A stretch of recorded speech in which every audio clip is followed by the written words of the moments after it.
രാജ്യം മുഴുവൻ സന്തോഷത്താൽ കണ്ണീരൊഴുക്കിയ ഒരു രാത്രി. എല്ലാവരുടെയും ഉള്ളിൽ ഒറ്റപ്പേരെ ഉണ്ടായിരുന്നുള്ളൂ, ജമീമ റോഡ്രിഗസ്. ജമീമയ്ക്കാകട്ടെ കരഞ്ഞു തീർത്ത ഒരുപാട് രാത്രികളിൽ നിന്നുള്ള മോചനമായിരുന്നു ആ നിമിഷങ്ങൾ.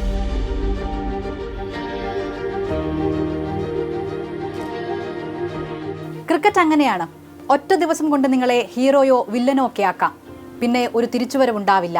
അത് അനുഗ്രഹമായി അനുഭവിക്കുകയാണ് ജമീമ. സമൂഹ മാധ്യമങ്ങളിലേറ്റ ട്രോളുകൾക്ക്, അച്ഛൻ്റെ പേരിൽ കേട്ട പഴികൾക്ക്, ലോകകപ്പ് ടീമിൽ നിന്ന് തഴയപ്പെട്ട നിരാശയ്ക്ക്, മത്സരത്തിൽ ബെഞ്ചിലിരിക്കേണ്ടി വന്നപ്പോൾ അനുഭവിച്ച ആത്മവിശ്വാസമില്ലായ്മയ്ക്ക് എല്ലാറ്റിനും മറുപടി ഒറ്റ ഇന്നിംഗ്സിൽ അവൾ നൽകിക്കഴിഞ്ഞു.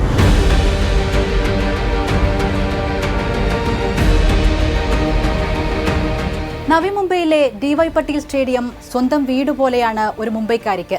പക്ഷെ വേദി ലോകകപ്പിന്റെ സെമി ഫൈനൽ. എതിരാളികൾ വനിതാ ക്രിക്കറ്റിലെ അതികായകരായ ഓസ്ട്രേലിയ. ഒറ്റ തോൽവി നേരിടാതെ അപരാജിത കുതിപ്പ് തുടരാനെത്തുന്ന കങ്കാരുപ്പട. 339 റൺസ് എന്ന വിജയലക്ഷ്യം എത്തിപ്പിടിക്കാൻ റെക്കോർഡ് തന്നെ തീർക്കണമായിരുന്നു ഇന്ത്യക്ക്. ഇന്ത്യൻ ഇന്നിംഗ്സ് തുടങ്ങും മുൻപേ തന്നെ ആരാധകർ വിധി പറഞ്ഞ മത്സരം.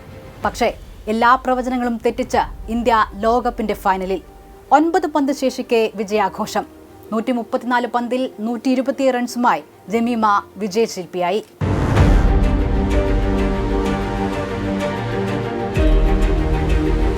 അത്ര സ്ഥിരതയാർന്ന പ്രകടനം പുറത്തെടുക്കാൻ ഈ ലോകകപ്പിൽ ജമീമയ്ക്ക് സാധിച്ചിരുന്നില്ല. ആദ്യ 4 മത്സരങ്ങളിൽ 2-ലും 0-ന് പുറത്ത്. ഇംഗ്ലണ്ടിനെതിരെ പുറത്തിരിക്കേണ്ടി വന്നത് ആത്മവിശ്വാസം കെടുത്തി. ടൂർണമെന്റിലുടനീളം അനുഭവിച്ച മാനസിക പിരിമുറുക്കത്തെക്കുറിച്ച് ഒടുവിൽ അവൾ തുറന്നു പറഞ്ഞു. മിക്കവാറും എല്ലാ ദിവസവും കരഞ്ഞിട്ടുണ്ട്. ഉത്കണ്ഠയും ആശങ്കയും തളർത്തിയിട്ടുണ്ട്. എന്നും കൂടെ നിന്ന പ്രതിസന്ധി ഘട്ടത്തിൽ തന്നേക്കാൾ തന്നെ വിശ്വസിച്ച സ്നേഹിതർക്കും കുടുംബത്തിനും അവൾ നന്ദിയും പറയുന്നു. ഒപ്പം ദൈവത്തിനും. ഒരു ജയമോ ലോകകപ്പ് ഫൈനൽ ബർത്തോ അല്ല, നേരിട്ട എല്ലാ അപമാനങ്ങളും തട്ടിമാറ്റിയാണ് ജമീമയുടെ തിരിച്ചുവരവ്. അതുകൊണ്ടാണ് ആ രാത്രി അവൾക്ക് അസാധാരണമായി വൈകാരികമായത്. മികച്ച താരത്തിനുള്ള പുരസ്കാരം നേടി ജമീമ ഓടിയെത്തിയത് തന്റെ കുടുംബത്തിനരികെയാണ്. അച്ഛനെ കെട്ടിപ്പിടിക്കുമ്പോൾ ആ കണ്ണുകൾ നിറഞ്ഞൊഴുകുന്നുണ്ടായിരുന്നു. നിർബന്ധിച്ച് മതം മാറ്റുന്നയാളെന്ന പഴിയാണ് ജമീമയുടെ അച്ഛൻ ഇവാൻ റോഡ്രിഗസ് നിരന്തരം കേട്ടിരുന്നത്. ഇതിന്റെ പേരിൽ മുംബൈ ഖാർജിംഖാന ക്ലബ്ബ് ജമീമയ്ക്ക് നൽകിയ ഓണററി അംഗത്വം കഴിഞ്ഞ വർഷം റദ്ദാക്കുകയും ചെയ്തു.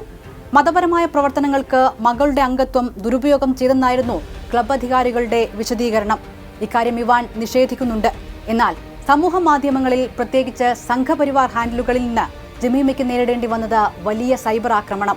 ബ്രദർ മാനുവൽ മിനിസ്ട്രീസിന്റെ പരിപാടിയിൽ സാക്ഷ്യം പറയുന്ന കുഞ്ഞു ജമീമയുടെ വീഡിയോ വൈറലായതോടെ ട്രോളുകളുടെ പൂരമെത്തി.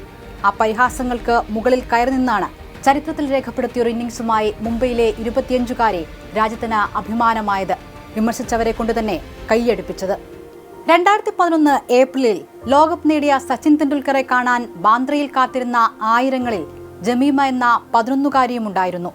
ആൾക്കൂട്ടം ആഘോഷത്തിൽ അമർന്നപ്പോൾ അവളുടെ ഉള്ളിൽ ഒരു സ്വപ്നം മുട്ടിട്ടു. ഹോക്കി വിട്ട് ക്രിക്കറ്റാണ് ജീവിതമെന്ന് അവൾ ഉറപ്പിച്ചത് ആ ദിവസത്തിന്റെ കൂടി പ്രചോദനത്തിലാണ്.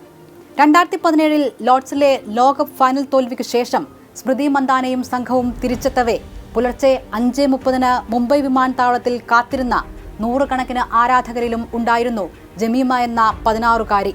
8 വർഷത്തിനിപ്പുറം കന്നി ലോകകപ്പിനായി ഇന്ത്യ കലാശപ്പോരിനിറങ്ങുമ്പോൾ രാജ്യം കടപ്പെട്ടിരിക്കുന്നത് അതേ ജമീമയിൽ.